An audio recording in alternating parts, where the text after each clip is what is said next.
Heading लगाओ आप, मनोविज्ञान।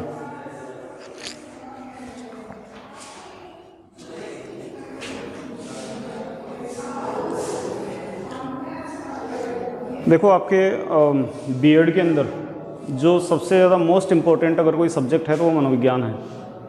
और सिर्फ बीएड के अंदर नहीं है, आपके जो आप चाहे थर्ड ग्रेड के एग्ज़ाम दो, चाहे आप सेकंड ग्रेड के एग्ज़ाम दो, चाहे आप फर्स्ट ग्रेड वाले एग्ज़ाम दो, हर जगह आपके साइकोलॉजी एक इम्पॉर्टेंट रोल प्ले करता है। देखें कि आपने पेपर्स वगैरह देखें हैं? कोई है? अच्छा, आप बीएड कर रहे हो तो आपका टारगेट तो यही होगा, टीचिंग लाइन या कुछ और? भाई बीएड जनरली जो कर रहा होता है उसका टारगेट टीचिंग वाला ही होता है। और टीचिंग का अगर आपका टारगेट है तो चाहे आप फर्स्ट ग्रेड में जाओ, चाहे आप सेकंड ग्रेड में जाओ, चाहे आप थर्ड ग्रेड में जाओ, किसी में भी जाओ, थर्ड ग्रेड में चाहे लेवल 1 में जाओ, लेवल 2 में जाओ, आपको पता होगा अगर आप अवेयर हो इस चीज़ के बारे में तो मनोविज्ञान जो है, साइकोलॉजी वाला जो पार्ट है वो इम्पोर्टेंट है।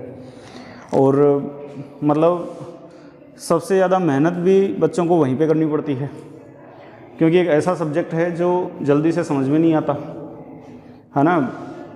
करते रहते हैं, लगे रहते हैं, किताबें, ये किताब, वो किताब, ये सीरीज़, वो सीरीज़। क्या सीरीज़ तो क्या, वहाँ पे सीरीज़ तो काम नहीं आती, लेकिन जो पब्लिकेशंस की बुक्स आती है, ये ले आओ, कोई किसी राइटर की किताब ले आओ, कभी कोई वो कहता है नहीं यार उसकी उस राइटर वाली किताब ज़्यादा अच्छी है, वो वाली ले आओ, है ना। और वो कन्फ्यूज़न चलता रहता है। और देखा जाए तो मनोविज्ञान बहुत आसान सब्जेक्ट है, और अगर आप समझ लेते हो उस चीज़ को, और अदरवाइज़ आप अगर नहीं समझ पाते हो तो बहुत टिपिकल सब्जेक्ट है। अब ये डिपेंड करता है कि आप अवेयर कितने हो। जब आपको कोई बात बताई जा रही है तो आप उस टाइम पे आपका प्रेजेंस ऑफ माइंड कैसा है, उस चीज़ के ऊपर डिपेंड करता है। एक अंडरस्टैंडिंग डेवलप होना ज़्यादा अच्छा है, या मतलब उसकी परिभाषाएं मैं आपको रटवाऊँ वो वाला ज़्यादा अच्छा है? परिभाषाएँ तो आप खुद से ही पढ़ सकते हो ना, ये तो ज़रूरी नहीं है कि मैं आपको लिखवाऊँ उनको, कोई ज़रूरी नहीं है। वो परिभाषा जो मैं आपको यहाँ पर लिखवाऊँगा वही परिभाषाएँ आपको किताब में मिलेगी। मुद्दा दरअसल क्या है कि वो परिभाषाएँ जो है उनको समझने की ज़रूरत है, और उनको प्रैक्टिकल अप्रोच में समझने की ज़रूरत है। साइकोलॉजी के अंदर यही चीज़ें हैं कि आपको उसको प्रैक्टिकल अप्रोच में समझना है, न कि उसको थ्योरेटिकल अप्रोच में आपको देखना है। थ्योरेटिकल वे में मैं आपको कुछ भी बताऊंगा, वो शब्द आपको समझ में आने चाहिए, शब्दों से खेलना ज़रूरी है। मेन मुद्दा शब्दों का है। मैंने कल भी आपको बताया वहाँ पर कि समस्या क्या है कि हमारे पास शब्द नहीं है, हम अपनी भावनाओं को प्रकट नहीं कर पा रहे। पहली चीज़ तो समस्या ये है। दूसरी बात ये है कि शब्द को आप समझ भी नहीं पा रहे, ठीक है ना। तो मुद्दा ये है कि शब्दों को समझना ज़रूरी है। अगर आपको शब्द समझ में आते हैं तो फिर आप उस परिभाषाओं को समझ सकते हो प्रैक्टिकल अप्रोच में। और साइकोलॉजी कहीं कोई किताब से पढ़ने वाली चीज़ मतलब वो है नहीं। दरअसल आपके आसपास के एनवायरनमेंट में, आपके घर में, आपके परिवार में, आप कहीं से भी कोई एग्जांपल उठा करके उस कंसेप्ट को, उस सिद्धांत को आप समझ सकते हो साइकोलॉजी में, ठीक है। तो शुरू हम करेंगे एक छोटे से टॉपिक से। साइकोलॉजी की परिभाषाएं वगैरह मैंने आपको बता दी। ये जो एक टॉपिक हम लेंगे, उसके बाद में हम आएंगे साइकोलॉजी की परिभाषा पे भी आएंगे। आपको समझना थोड़ा सा आसान होगा वो चीज़। और अब मैं शुरुआत में ही जब आपको उस चीज़ के ऊपर ले जाऊंगा तो वो थोड़ा सा बोरिंग भी होगा, ठीक है ना। तो हम शुरू करेंगे। एक टॉपिक है और बहुत इंपॉर्टेंट टॉपिक है आपके, चाहे वो फर्स्ट ग्रेड में हो, सेकेंड ग्रेड में हो, थर्ड ग्रेड में हो, सब में इम्पोर्टेंट है। और बहुत सारे क्वेश्चंस बनते हैं। मैं आपको इस अप्रोच में नहीं पढ़ाऊँगा कि आपको बीएड की तैयारी करनी है। मेरा मतलब एक वो है कि भाई आप आगे जा कर के आपको ये चीज़ें काम आए। और मैं आपको ये विश्वास दिला सकता हूँ कि आप आज के मतलब हो सकता है मैं सिलेबस पूरा नहीं करवा पाऊँ, हो सकता है मैं आधा करवाऊँ, 2 टॉपिक करवाऊँ, 3 टॉपिक करवाऊँ, लेकिन इतना ज़रूर कह सकता हूँ कि अगर आपने अवेयर होकर के अगर इनको देखा तो आप अपने किसी भी एग्ज़ाम के अंदर आए हुए आप क्वेश्चंस उठा करके देख लेना, आपको वहाँ पर दिक्कत नहीं आएगी, ये कह सकता हूँ, ठीक है ना। तो इसमें देखो 2 शब्द हैं। एक है अभिवृद्धि, जिसको हम इंग्लिश के अंदर बोलते हैं ग्रोथ, और दूसरा है विकास, जिसको हम इंग्लिश में बोलते हैं डेवलपमेंट, ठीक है। नाम तो सबके सुने हुए। अभिवृद्धि को हम वृद्धि भी बोलते हैं, ठीक है ना। सिर्फ अभिवृद्धि की बात नहीं, इसको हम वृद्धि भी बोलते हैं, ठीक है ना। 2 शब्द हैं। आप बताओ इनमें से कोई नया शब्द है आपका सुना हुआ नहीं हो, ऐसा कुछ है क्या? ये वृद्धि अभिवृद्धि सुना हुआ है, पहली बार तो नहीं सुन रहे। विकास शब्द भी आपका सुना हुआ है, पहली बार तो आप नहीं सुन रहे हो। तो आप में से कोई बता सकता है अभिवृद्धि क्या है और विकास क्या है? ये शब्द तो आपके सुने हुए हैं, कोई नई बात तो है नहीं। बताओ कुछ भी आपके दिमाग में जो भी आता है इन दोनों शब्दों को लेकर के, कुछ भी, कोई भी। पेड़ छोटा है, ग्रोथ करता हुआ बड़ा हुआ, ठीक है। और कुछ? ठीक है, अच्छी सही बात है, पेड़ छोटा है, थोड़ा ग्रोथ किया, बड़ा हुआ, ठीक है ना। और कुछ दिमाग में आ रहा हो? ये क्या बताया आपने, अभिवृद्धि, वृद्धि या विकास, क्या बताया? ग्रोथ बताया। विकास के बारे में कुछ? तो क्या पेड़ छोटा है वो बड़ा हो रहा, तो क्या वो विकास नहीं है? विकास भी है, विकास हो रहा है। आप पहले छोटे थे, छोटे से आप अभी इतने बड़े हो गए, क्या विकास नहीं हुआ? हुआ। तो क्या ग्रोथ नहीं हुई? हुई। तो क्या मैं ये कह सकता हूँ दोनों एक ही है? ना, माइनर नहीं, मेजर डिफरेंस है। माइनर नहीं है, मेजर डिफरेंस है, ठीक है ना। छोटा डिफरेंस नहीं है, बहुत बड़ा डिफरेंस है। लेकिन अब बात यही है, अब समझने वाली चीज़ क्या है? समझने वाली चीज़ यही है, मैंने कहा कि इन्होंने एग्जांपल दिया कि भी पौधा है, छोटे से बड़ा हुआ। अब आप पौधे का एग्जांपल ले लो, चाहे किसी बच्चे का एग्जांपल ले लो, ठीक है ना, बात एक ही है, किसी का भी ले लो। अब वो छोटे से बड़ा हो रहा है तो ग्रोथ भी हो रही है, कोई नकार तो नहीं सकता ग्रोथ नहीं हो रही। अच्छा, विकास भी हो रहा है, इससे भी कोई नहीं नकार सकता। तो अब क्या ये कह सकते हैं कि ग्रोथ और विकास दोनों एक ही है? अगर एक ही होता तो यहाँ पे वह क्यों लगा होता, एंड क्यों लगा होता, और लगा होता? ग्रोथ या डेवलपमेंट ये बोलते, ग्रोथ एंड डेवलपमेंट क्यों बोलते अगर दोनों एक ही होते? समझ रहे हो बात? तो माइनर डिफरेंस नहीं है, मेजर डिफरेंस है। चलो, और कुछ आपके दिमाग में आ रहा हो? नहीं आ रहा कुछ दिमाग में? चलो, अब दो शब्दों को छोटे से शॉर्ट में आपको अगर मैं बताऊं तो देखना, दो इनमें जो एक बेसिक डिफरेंस मैं आपको बता रहा हूँ, बेसिक डिफरेंस, उसके बाद में हम इनकी विशेषताएं देखेंगे, इनमें अंतर, ये सब एक साथ कवर होगा। अलग से बुक आप पढ़ने जाओगे क्या देखोगे? अभिवृद्धि की परिभाषा, विकास की परिभाषा, अभिवृद्धि की विशेषताएं, विकास की विशेषताएं, अभिवृद्धि और विकास में अंतर, अभिवृद्धि विकास के सिद्धांत, है ना, अलग अलग पढ़ोगे। हम सारी चीज़ें एक साथ कवर करेंगे, ठीक है ना। अलग अलग तरीके से देखो क्या है उनको, अब डिफरेंट मोड के अंदर आपको पढ़ना है, आपको बुक्स के अंदर खूब मिल जाएगा और आप उन चीज़ों को रिलेट भी कर पाओगे। समझना, अभिवृद्धि का सीधा सीधा एक मतलब है कि आपके अंदर होने वाला, अब हम पेड़ों की साइकोलॉजी तो नहीं पढ़ रहे हैं, हम पढ़ रहे हैं इंसानों की, जीव की, तो हम उसी परिप्रेक्ष्य में बात करेंगे। मैं आपको ये एग्जाम्पल तो नहीं दूंगा पेड़ छोटे से बड़ा हो गया, अपन इंसान का एग्जाम्पल देंगे। अपन साइकोलॉजी की बहुत सारी ब्रांचेज हैं। तो जो शारीरिक वृद्धि है ना, अच्छा चलो इसकी भी बात छोड़ो, मैं आपको ये कहूँ, आपने कुछ शब्द सुने होंगे, आपने एक शब्द सुना होगा शारीरिक विकास, सुना है क्या? सुना है? Physical development. आपने एक शब्द सुना होगा सामाजिक विकास, सुना है क्या? आपने सुना होगा नैतिक विकास, सुना है क्या? कोई नए शब्द बोल रहा हूं मैं, कुछ सब सुने हुए हैं शब्द, नए तो नहीं है। आपने सुना होगा मानसिक विकास, सुना है? कोई नया शब्द नहीं है।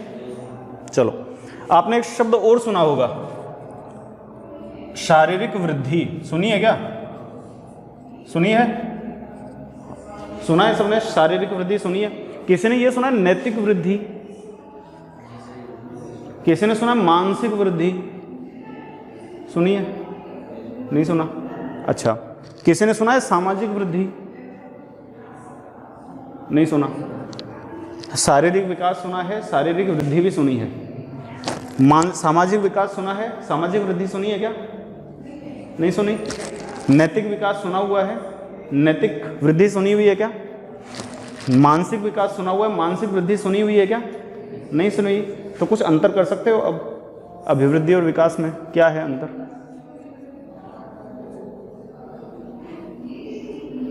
अब कोई बता सकता है कि अभिवृद्धि क्या है और विकास क्या है, या वृद्धि क्या है, विकास क्या है?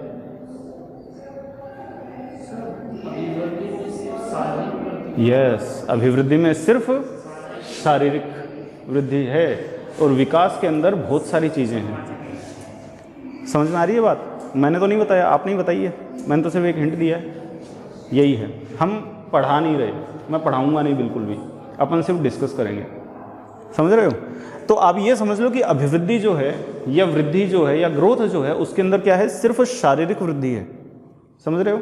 शरीर में होने वाले वृद्धि, कोशिकाओं में होने वाले परिवर्तन, कोशिकाएं बढ़ती है ना, बस बेसिक कंसेप्ट आपको यही समझना है कि अभिवृद्धि क्या है, शारीरिक वृद्धि है, शरीर में होने वाला वृद्धि है। जैसे आपने बोला पेड़ छोटे से बड़ा हुआ, बच्चा है वो छोटे से क्या हुआ, बड़ा हुआ, वो क्या है, ग्रोथ। तो क्या वो विकास नहीं है, विकास भी होगा ना, वो विकास भी है, ठीक है ना।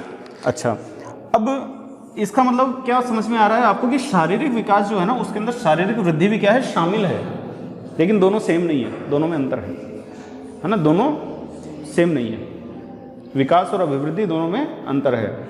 हाँ, ये जरूर है कि अभिवृद्धि में सिर्फ क्या है, शारीरिक वृद्धि है, और विकास जो है उसके अंदर शरीर का विकास भी है, उसके अंदर दिमाग का विकास भी है, मन का भी, मानसिक विकास भी है, उसके अंदर सामाजिक विकास। हम जो सोशल होते हैं, इंसान क्या है, आप क्या पढ़ते हो मतलब किसी आपके आर्ट्स वाले सब्जेक्ट में आपने पढ़े हैं, ग्रेजुएशन के अंदर भी पढ़ा है आपने कि मनुष्य एक सामाजिक प्राणी है। ये लाइन सुनी हुई है, खूब सुनी हुई होगी। तो सामाजिक विकास, विकास के अंदर सामाजिक पक्ष भी शामिल है, विकास के अंदर मानसिक विकास भी होता है, सामाजिक विकास भी होता है, नैतिक विकास भी होता है, संज्ञानात्मक विकास मान लो उसको, संवेगात्मक विकास मान लो, सब शामिल है उसके अंदर।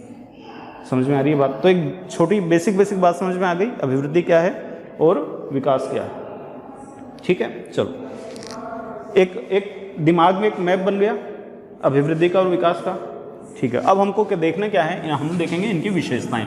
विशेषता समझते हो, विशेषता निकलती कहाँ से है, कोई भी टॉपिक जब आप पढ़ते हो ना उसकी जो परिभाषाएं आप देखते हो ना वहीं से निकलती है सारी विशेषताएं, उनके गुण अवगुण विशेषताएं, उनमें अंतर सब वहीं से निकल जाते हैं, ठीक से अगर आप उनको समझ रहे हो तो, ठीक है। दो शब्द समझ में आ गए, अभिवृद्धि क्या है और विकास क्या है, ठीक है ना। सामाजिक पक्ष, मानसिक पक्ष, आपका नैतिक पक्ष, शारीरिक पक्ष, सारे शामिल है। आपने एक शब्द सुना होगा संख्यात्मक, सुना है क्या, सुना है? अच्छा, एक शब्द आपने सुना होगा परिमाणात्मक, सुना है हिंदी में अगर कहें तो। अच्छा, एक आपने सुना होगा मात्रात्मक, सुना हुआ है। इंग्लिश में अगर कहें तो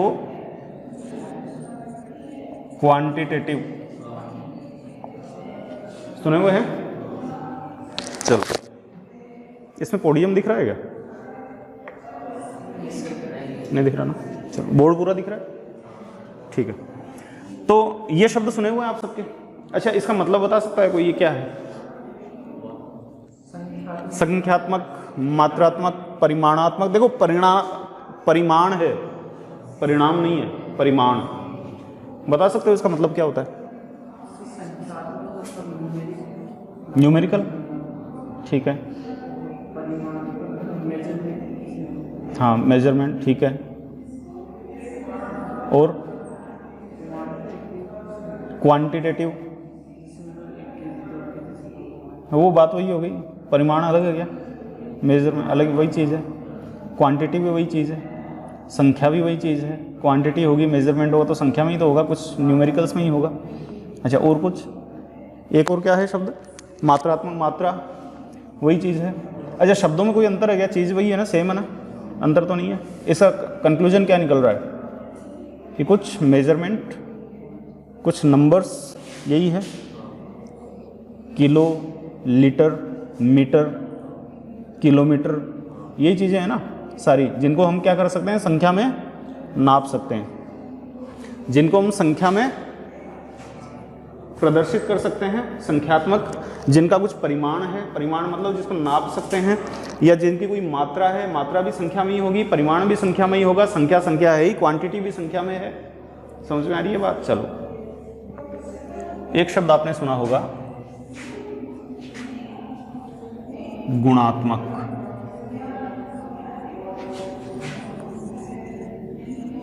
क्वालिटेटिव। गुणात्मक या क्वालिटेटिव क्या होता है?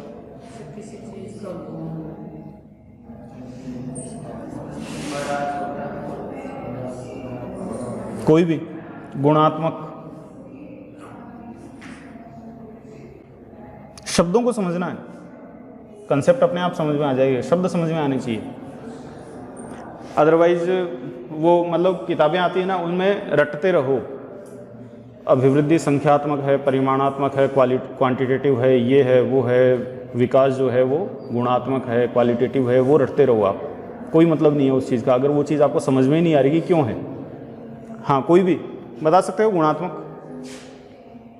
अच्छा, शब्द बदलते रहते हैं इनमें एग्ज़ाम के अंदर, आप देखना, अगर आपने पेपर्स वगैरह नहीं देखे हैं भाई, आपका अगर आगे का टारगेट यही है कि आपको टीचिंग प्रोफेशन के अंदर जाना है, तो आप देखना एग्ज़ाम के पेपर्स उठा के देखना, शब्द बदलते रहते हैं, चीज़ें वही रहती है, शब्द बदल जाते हैं। इसलिए मैंने 3-4 शब्द लिखे हैं यहाँ पे, समझ रहे हो, शब्द बदलते हैं। बता सकता है कोई गुणात्मक क्या है? गुणात्मक, गुणात्मक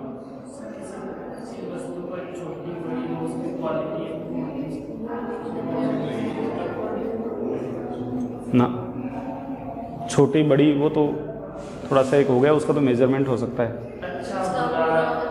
यस यस यस, अच्छा बुरा, क्वालिटी, क्वालिटी, वो पढ़ी है ना आपने संज्ञा में, संज्ञा के अंदर भी पढ़े हैं ना इस तरह की चीज़ें, भाववाचक संज्ञा, गुणवाचक संज्ञा, गुणवाचक संज्ञा पढ़ी है ना।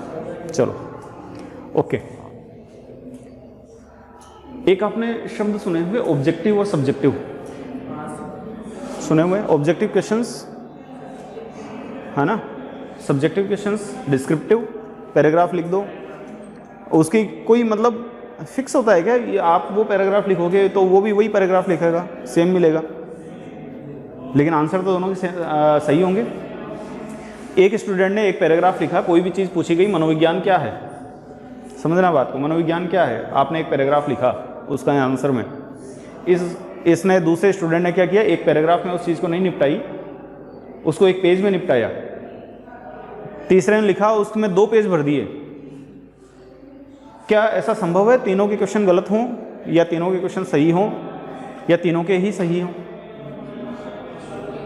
तीनों के सही हो सकते हैं, किसी ने उसको थोड़ा सा बढ़ा के लिख दिया, किसी ने कम शॉर्ट में लिख दिया। क्या है? डिस्क्रिप्टिव, सब्जेक्टिव, सबका अपना अपना है, पर्सन टू पर्सन वेरी कर रहा है, समझ रहे हो बात? ठीक है, गुणात्मक है। लेकिन मैं आपसे ये पूछूं 2 + 2 क्या है? 4। ये आंसर अगर सही है तो क्या सबका, आप इसको एक पैराग्राफ में एक मतलब अंतर, मैं आपको यहाँ पे लिखूँ 2 + 2 = आप उसका आंसर लिखोगे, क्या आंसर अलग अलग होंगे क्या सबके? कोई ये लिखेगा क्या, मैंने पहले 2 डंडी खींची, उसमें फिर से 2 डंडी खींची, उसके बाद में उनको काउंट किया, फिर बाद में वो 4 हुए, होता है क्या? सही, ये क्या है? ऑब्जेक्टिव। आपके जो क्वेश्चंस आते हैं एग्ज़ाम के अंदर, वो जो 4 ऑप्शन वाले, वो उसको क्या बोलते हैं अपन? ऑब्जेक्टिव। उनमें से सही तो एक ही होगा ना, समझ रहे हो बात? चलो, तो संख्यात्मक, परिमाणात्मक, मात्रात्मक या क्वांटिटेटिव, आप मेरे को बता सकते हो अभिवृद्धि और विकास, 2 शब्द जो आपने बताए, तो अभिवृद्धि इसमें से ये वाला है या विकास इसमें से ये वाला है? क्या अभिवृद्धि को नापा जा सकता है या वृद्धि को नापा जा सकता है? अगर नापा जा सकता है तो ये है, नहीं नापा जा सकता तो ये नहीं है। बताओ, नापा जा सकता है क्या? नापा जा सकता है, नापा जा सकता है, क्योंकि अभिवृद्धि क्या है? आप कितने किलो के हो, आपका वेट क्या है, क्या ये संख्यात्मक, मात्रात्मक या परिमाणात्मक है? आपकी हाइट कितनी है ऐसा नाप सकते हो। अभिवृद्धि क्या है? शरीर में होने वाला विकास। आपकी हड्डियां हैं, पहले ज़्यादा होती हैं, फिर कम होती है, फिर बाद में जो एक वयस्क इंसान की हड्डियां नापी जा सकती है, नापी है ना किसी ने? अब इसमें ये चीज़ तो होगी नहीं ना कि बाल कितने हैं गिन लो, तो वो चीज़ नहीं, ठीक है ना? कहने का मतलब कि ग्रोथ जो है आपका, उसको हम नाप सकते हैं। तो हम ये कह सकते हैं कि ग्रोथ है वो संख्यात्मक है, ग्रोथ परिमाणात्मक है, ग्रोथ मात्रात्मक है, ग्रोथ क्वांटिटेटिव है। कह सकते हो ये बात समझ में आ गई? तो अभिवृद्धि या वृद्धि या ग्रोथ, ये क्या है? आपकी संख्यात्मक है, मतलब इसका मापन संभव है। अब मेरे को बताओ, क्या विकास का मापन संभव है? गलत हैं? मैं समझना बात को, अभी मैंने आपको बोला अभिवृद्धि, विकास। अभिवृद्धि के अंदर क्या है? सिर्फ शारीरिक वृद्धि, समझ रहे हो। लेकिन विकास का इस दो चीज़ को दिमाग में बैठा के रखो, आपको बाकी सारे कंसेप्ट अपने आप समझ में आ जाएंगे। आंसर मैं नहीं दूंगा, आप खुद दोगे। समझो बात को। अभिवृद्धि में क्या है? सिर्फ शारीरिक वृद्धि। और विकास में क्या है? शारीरिक विकास। अभी थोड़ी देर पहले मैंने पूछा आपसे, क्या पेड़ छोटे से बड़ा हुआ तो क्या उसका विकास नहीं हुआ? हुआ। क्या उसमें वृद्धि नहीं हुई? हुई। तो आप ये कह सकते हो क्या कि जो अभिवृद्धि है वो विकास के अंदर शामिल है? शारीरिक, मैंने आपको बोला शारीरिक वृद्धि शब्द सुना है, आपने बोला हाँ। मैंने कहा शारीरिक विकास सुना है, आपने बोला हाँ। मैंने पूछा क्या दोनों बराबर है? ठीक है ना। लेकिन विकास के अंदर वृद्धि शामिल है या नहीं है? क्या विकास संभव है क्या बिना वृद्धि के? तो एक चीज़ ये दिमाग में बैठा लो कि विकास में वृद्धि क्या है? शामिल है। समझ रहे हो बात को? विकास में क्या है? वृद्धि शामिल है। तो जब ये वृद्धि इस विकास के अंदर शामिल है, और विकास को अभी आपने बोला कि उसको संख्या में नापा नहीं जा सकता, और दूसरी तरफ आप कह रहे हो कि विकास में वृद्धि शामिल है, तो विकास में अगर वृद्धि शामिल है तो वृद्धि को नापा जा सकता है, तो विकास को भी नापा जा सकता है। समझ रहे हो? हाँ। लेकिन दूसरा पक्ष ये भी है कि विकास को नहीं नापा जा सकता। दोनों ही बात सही है। क्यों है सही? क्योंकि विकास के अंदर क्या शामिल है? शारीरिक विकास। शारीरिक विकास को नाप सकते हो क्या? क्यों नाप सकते हो? लेकिन क्या सामाजिक विकास को नाप सकते हो क्या? क्या आप अपने मानसिक विकास को नाप सकते हो क्या? नहीं नाप सकते ना, उसको नहीं नाप सकते। इसका मतलब क्या है? विकास जो है वो मात्रात्मक भी है और विकास गुणात्मक भी है, दोनों है। क्यों है दोनों? दोनों होने का कारण क्या है कि विकास के अंदर वृद्धि शामिल है, और शामिल है इसलिए वो मात्रात्मक है। विकास अकेला तो नहीं है ना, विकास एक पक्षीय तो नहीं है, विकास बहुपक्षीय है। ठीक है ना, एक डायमेंशन नहीं है उसका। विकास के अंदर शारीरिक विकास भी शामिल है, विकास के अंदर मानसिक विकास भी है, सामाजिक विकास भी है, नैतिक विकास भी है। ठीक है, आप ये तो नाप सकते हो कि एक लड़का उसका वेट कितना है, आप ये नाप सकते हो कि एक लड़की की हाइट कितनी है, लेकिन आप ये नाप सकते हो क्या कि कोई बच्चा है वो कितना समझदार हो गया? ये नाप सकते हो क्या आप? कोई किलो में कोई मेजरमेंट कोई ऐसी बना है क्या जिसमें आप उसको नाप सकते हो कि ये बच्चा इतना समझदार हो गया? आप एक कंपैरिजन कर सकते हो, कंपैरिजन, उनका एक तुलना कर सकते हो दोनों की, भाई ये कम है ये ज़्यादा है, लेकिन क्या नाप सकते हो क्या उसको? और मान लो नाप भी लिया, नपता है ऐसा कुछ नहीं है, नाप नहीं सकते, नाप सकते हो, लेकिन क्या वो ऑब्जेक्टिव होगा? क्या वो ऑब्जेक्टिव होगा? ऑब्जेक्टिव मतलब क्या उसका एक आंसर हो सकता है? क्या उसका कोई यूनिवर्सल आंसर हो सकता है? नहीं हो सकता। 10 जने अगर एक व्यक्ति का मापन करेंगे तो उनके सबके अलग अलग आंसर, उसी को तो हम बोलते हैं डिस्क्रिप्टिव, उसी को तो बोलते हैं सब्जेक्टिव। आप एग्जाम देने जाते हो, एग्जाम के अंदर 5 क्वेश्चन करके आते हो, 6 क्वेश्चन करके आते हो, वही 6 क्वेश्चन दूसरा बच्चा भी करके आता है। ठीक है ना, दोनों ने बराबर पढ़ाई की है, दोनों की लिखने की स्पीड भी सेम है, दोनों की राइटिंग भी सेम है, सब कुछ सेम मान लो, क्या फिर भी ये गारंटी है कि उन दोनों के मार्क्स होंगे वो सेम होंगे? नहीं होंगे। ठीक है ना, तो मापन करने की कोशिश करते हो तो भी उसको हम ऑब्जेक्टिव वे में, यानी कि एक निश्चित उसका मापन नहीं कर सकते। मापन तो करते ही हैं, स्टैटिस्टिक्स आपने अगर नाम सुना हो, सांख्यिकी का करते ही है ना, गुणों का भी मापन करने की कोशिश करते हैं, लेकिन वहाँ पे क्या आप कह सकते हो कि दैट इज डेफिनेट? अब ये तो नहीं कह सकते। व्यक्ति से व्यक्ति पर्सन टू पर्सन क्या करेगा? वेरी करेगा। ठीक है ना, तो हम ये कह सकते हैं कि विकास जो है वो गुणात्मक भी है और विकास क्या है? मात्रात्मक भी है। यस या नो? क्वांटिटेटिव भी है और क्वालिटेटिव भी है। समझ में आ गई बात? मात्रात्मक तो क्यों है? क्योंकि इसके अंदर वृद्धि शामिल है और वृद्धि को क्या किया जा सकता है? नापा जा सकता है। और गुणात्मक इसलिए क्योंकि उसके जो नैतिक पक्ष हैं, सामाजिक पक्ष हैं या फिर मानसिक पक्ष हैं, उनको आप नाप नहीं सकते। समझ रहे हो? ये बात समझ में आई या नहीं आई? वृद्धि के अंदर क्या वृद्धि क्या है? सिर्फ शारीरिक वृद्धि, जो कोशिकाओं में वृद्धि होती रहती है हमारी एक एज तक। ठीक है ना, वो क्या है? वृद्धि है। विकास में क्या है? विकास में सारे पक्ष शामिल है, उसमें सामाजिक विकास भी है, उसमें मानसिक विकास भी है, नैतिक विकास भी है, शारीरिक विकास भी है। लेकिन वृद्धि में, अभिवृद्धि में, ग्रोथ में क्या है? सिर्फ शारीरिक विकास है। ये बात समझ में आ गई?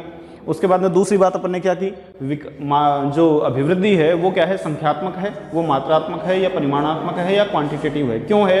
क्योंकि हम उसको नाप सकते हैं। कैसे नाप सकते हैं? किसी बच्चे की हाइट कितनी है, उसकी वेट कितना है उसका, ये सब अपन नाप सकते हैं। लेकिन विकास के अंदर चूंकि अभिवृद्धि शामिल है, इसलिए उसका वो वाला पक्ष जो अभिवृद्धि से संबंधित है, जो वृद्धि से संबंधित है, ग्रोथ से संबंधित है, उसको हम नाप सकते हैं। इसलिए विकास क्या है, मात्रात्मक भी है। लेकिन उसके वो जो बाकी बचे हुए पक्ष हैं उनको हम नहीं नाप सकते, इसलिए विकास क्या है, गुणात्मक भी है। समझ में आ गई बात? यहाँ तक कोई दिक्कत? चलो, यहीं से अब दूसरी चीज क्या निकल के आती है कि जो अभिवृद्धि है वो एक पक्षीय है या बहुपक्षीय है? अभिवृद्धि का सिर्फ एक पक्ष है या बहुत सारे पक्ष हैं अभिवृद्धि के? एक पक्ष। और विकास के? समझ में आ रही बात? क्योंकि विकास के अंदर सामाजिक भी है, नैतिक भी है, मानसिक भी है, सारी चीजें हैं। ठीक है ना? चलो, दिक्कत यहां पे कोई? ठीक है, तो अभिवृद्धि वो क्या है, वो एक पक्षीय है, और विकास क्या है, बहुपक्षीय है।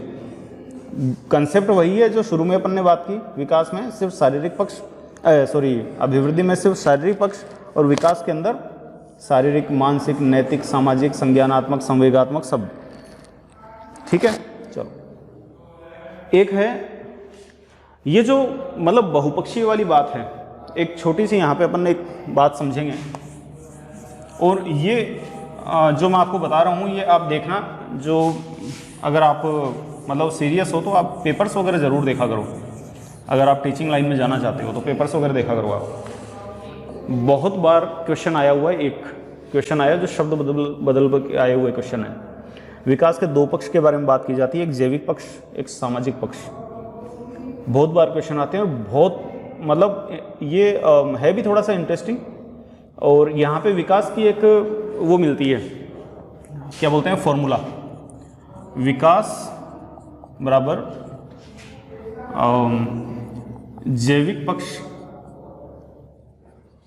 गुणा सामाजिक पक्ष। और इसका ज़्यादातर जो मिलता है वो मिलता है वंशक्रम इंटू वातावरण, या कई बार ये मिलता है शारीरिक पक्ष गुणा अधिगम, ये भी मिलता है। वो शब्द बदल के आते हैं इसके। ठीक है, और यहां पे क्वेश्चन बनाते हैं कि भाई विकास के लिए क्या ज्यादा महत्वपूर्ण है, उसका जैविक पक्ष या उसका सामाजिक पक्ष। जैविक पक्ष को ही आप वंशक्रम बोल सकते हो। वंशक्रम अलग से टॉपिक होगा। वंशक्रम मतलब आपने साइंस वाले हैं क्या कोई यहाँ पे? साइंस वाले बच्चे पढ़ा हुआ है वंशक्रम? नहीं पढ़ा हुआ? अच्छा, मैथमेटिक्स रही है, ठीक है। मेरे को देखो, मैं साइंस का नहीं हूँ, बायोलॉजी मेरा सब्जेक्ट भी नहीं है, मेरा कॉमर्स बैकग्राउंड है। साइकोलॉजी में इंटरेस्ट मेरा है थोड़ा सा साइकोलॉजी के अंदर, इसलिए पढ़ाता हूँ मैं। वंशक्रम क्या है, जो मतलब आपने पढ़े होंगे कहीं, मेंडल वगैरह वो कहीं नहीं पढ़े हुए, मटर के दाने मतलब वो सब पढ़े हुए ना आपके, जीन्स वगैरह, वो दादी के गुण, नानी के गुण उसमें आ रहे हैं, वो है ना, वो वाली चीज़ें हैं वंशक्रम। ठीक है, और एक आपका वातावरण, वो जो आपने बाकी के जो पक्ष पढ़े ना, शारीरिक वाले के अलावा जो बाकी के जितने भी पक्ष हों, सारे के सारे इसमें हैं। सामाजिक पक्ष मान लो, उसको वातावरण बोल दो, उसको अधिगम बोल दो, वो सब उसमें है। ठीक है ना, इन तीनों का मतलब एक ही है, जैविक पक्ष, वंशक्रम, शारीरिक पक्ष। शरीर जो बना है वो उसका कहीं ना कहीं मतलब संबंध है हमारे पूर्वजों के साथ में। कई बार क्या होता है, जैसे मतलब माँ बाप काले हैं लेकिन औलाद गोरी हो गई। अब वहाँ पे क्या है, मतलब कई बार ये क्वेश्चन बनता है कि क्या ये वंशक्रम का उल्लंघन करता है? तो नहीं करता, क्योंकि कहीं ना कहीं उनके परिवार में पीछे किसी पीढ़ी में कोई गोरा रहा होगा, इसलिए वो तो वंशक्रम का उल्लंघन नहीं करता। मतलब आपके अंदर जो आए हुए हैं ना, जीन्स जो आए हुए हैं पहले से, वो आपका वंशक्रम है, वो आपका जैविक पक्ष है, वो आपका शारीरिक पक्ष है।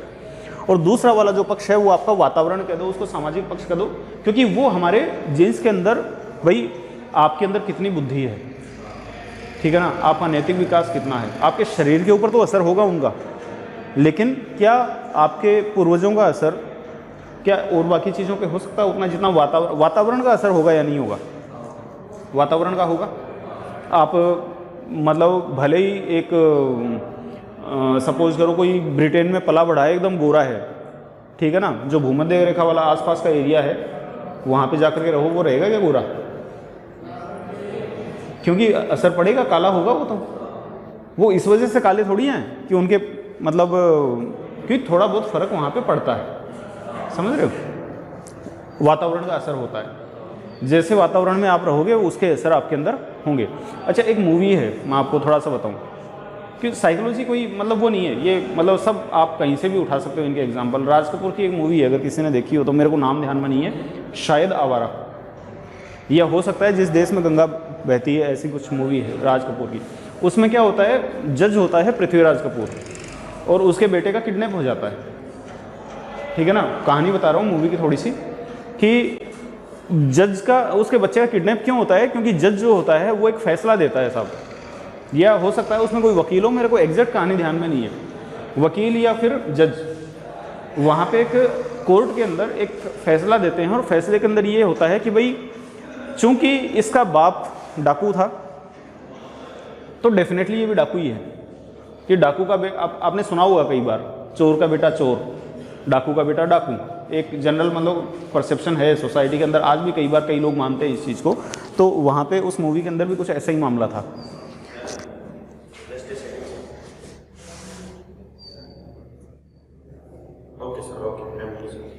ठीक है, तो उसमें क्या था कि यार डिस्टर्ब कर देते हो आप,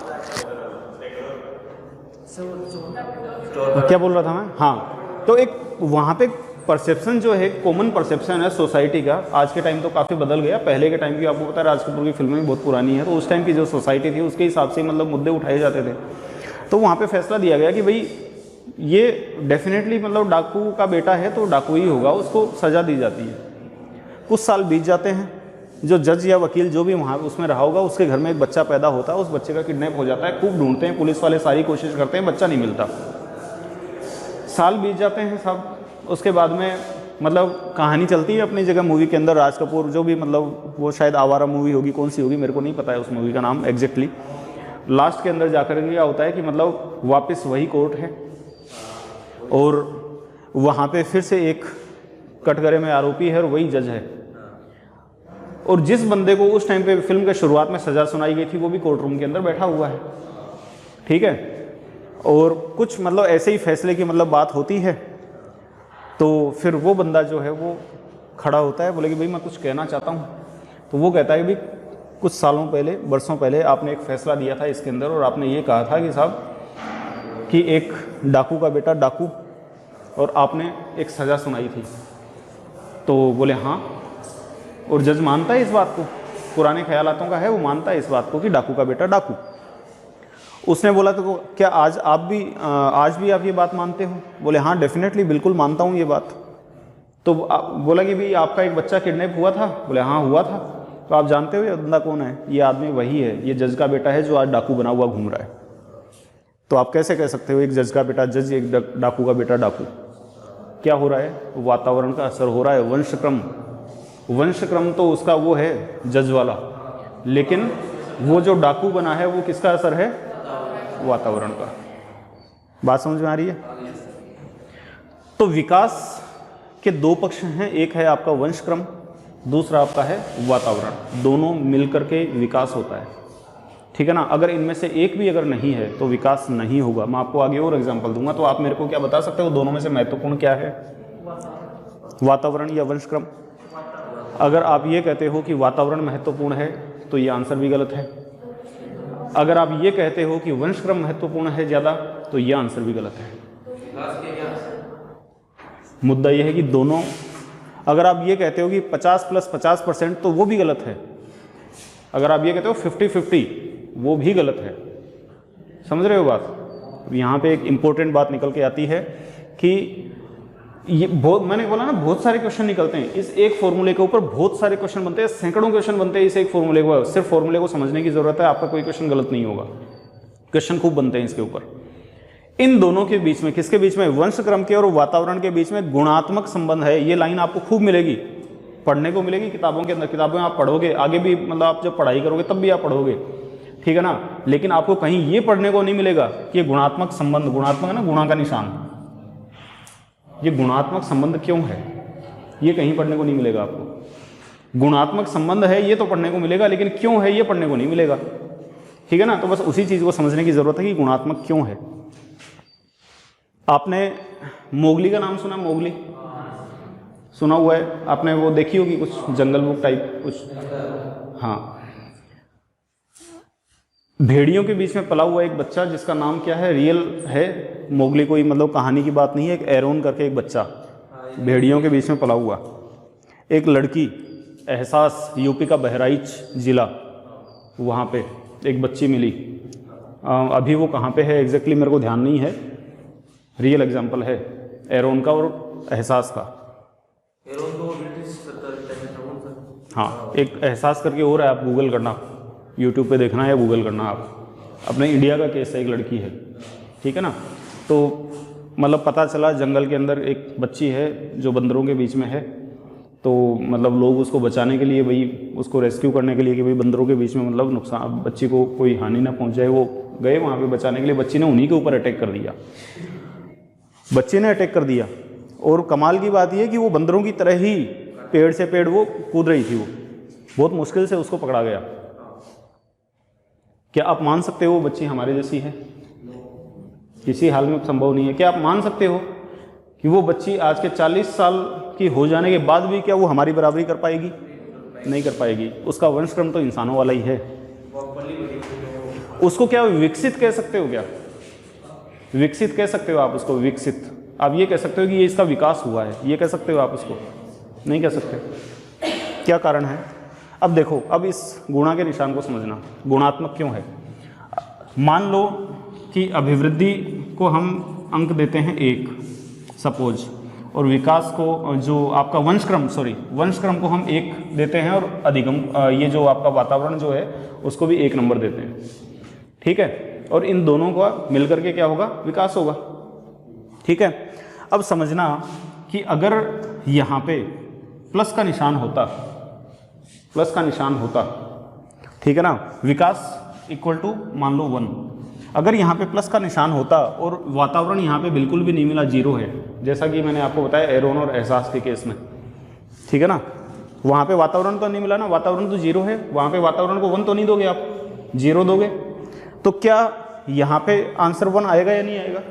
आएगा। इसका मतलब विकास हुआ है। लेकिन क्या वास्तव में आप मानते हो विकास हुआ है? इसका मतलब प्लस का निशान तो नहीं हो सकता। मान रहे हो इस बात को? प्लस का निशान तो नहीं हो सकता, क्योंकि अगर प्लस का निशान हुआ तो रिजल्ट में 0 नहीं आएगा, और आप मान रहे हो कि उसका विकास नहीं हुआ, जो कि सही है, तो यहाँ पे 0 आना चाहिए।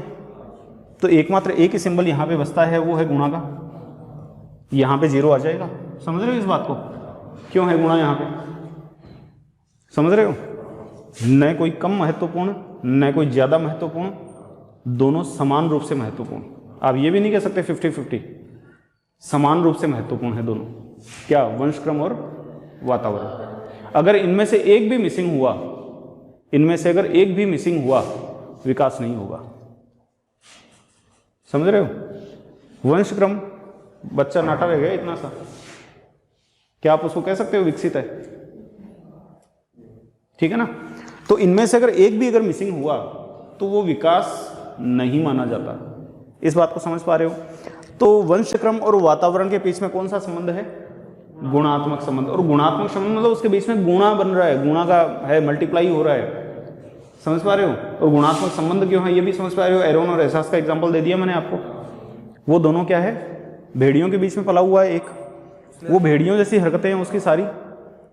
जीन तो इंसान का है, लेकिन वो भेड़ियों के जैसे बिहेव कर रहा है। एक है बंदरों के बीच में पली बढ़ी है, जीन इंसान का है लेकिन बंदरों की तरह बिहेव कर रही है, और दोनों ही क्या है? विकास की कैटेगरी में नहीं आते। तो दोनों चीज़ें महत्वपूर्ण है, वंशक्रम भी उतना ही महत्वपूर्ण है जितना कि वातावरण। समझ में आ गई बात? ठीक है। तो विकास के कितने पक्ष? 2 पक्ष। एक जैविक पक्ष या सामाजिक पक्ष कह दो, चाहे उसको वंशक्रम या वातावरण कह दो, चाहे उसको शारीरिक पक्ष या फिर अधिगम कह दो। अधिगम क्यों बोला? अधिगम का मतलब क्या होता है? सीखना। और यहाँ पे अधिगम कहाँ से आ गया जब हम वातावरण की बात कर रहे हैं? वातावरण से सीखते हैं, ठीक है ना। तो बात एक ही है, तीनों का मतलब एक ही है। और इन दोनों पक्षों के बीच में संबंध कौन सा? गुणात्मक संबंध। ये बात समझ में आ गई क्या? यहाँ तक कोई भी दिक्कत है क्या?